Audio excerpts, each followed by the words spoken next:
Ms. Mitchell, if you might respond to some of the allegations that were just made. The bill specifically contemplates ensuring through its own text that those that are naturalized would get materials, there'd be a requirement under law that the federal government would get those materials to states immediately, so it would avoid the problem of those who are naturalized having not have the documentation necessary, as well as providing for a mechanism by which an individual can go and register to vote with the sworn affidavit of those that are there in the officials in the local government,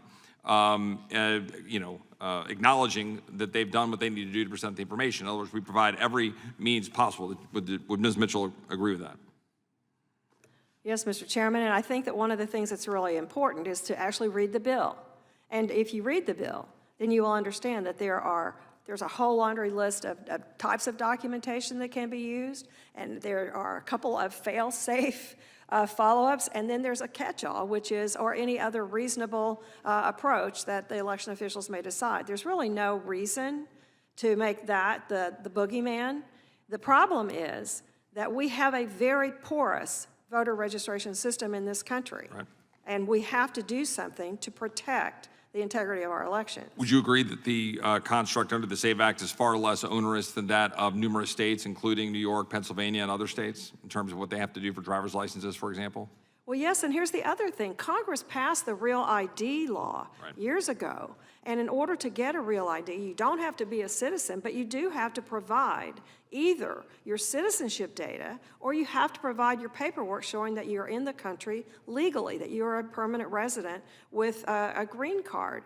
So Congress has already addressed the issue in a context with which Congress cared about, which is that we want to protect federal buildings, federal military installations, and commercial aircraft from people who we want to know who they are when they're entering those facilities. And so Congress has already taken the step to identify a process, and I don't know why voting should be any less susceptible to improper. I agree. Secretary Byrd, I'd like to turn to you, and I appreciate you being here again and illuminating how you guys are engaging with it in Florida.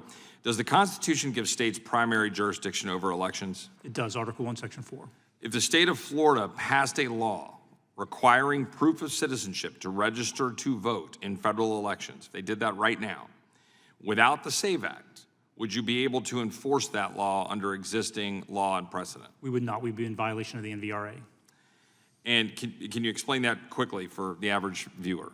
Sure. Well, the NVRA prohibits states from requiring citizenship documentation on the front end when somebody registers to vote. So we are in federal courts and interpreting the NVRA. Most recently, the United States Supreme Court has said that we cannot require that proof of citizenship. We have to add the person to the rolls, and then only on the back end do the list maintenance. And so in essence, we're playing whack-a-mole with people who we've seen repeatedly register and removed because we can't require the information on the front end. Am I correct that Florida was only able to really truly gain access to the SAVE system because you sued to do so? That is correct. So states have barriers in order to get to the federal government, in order to get the information necessary to determine who citizens are in the first place, correct? That is correct. Florida sued in order to gain access to the SAVE system, but am I correct that the SAVE system is still inferior in terms of you being able to have access to the information needed to check citizenship? Woefully inadequate, untimely, it costs the states money, and many times we don't have the information necessary from the individual attempting to register to vote to gain access, which then we don't have the verification, even when we do have access to it. So without the SAVE Act, can you, as Secretary of State, be as confident as you feel you should be that we know we do not have citizens voting in the state of Florida, non-citizens voting in the state of Florida? It makes it very difficult to fulfill my constitutional duties.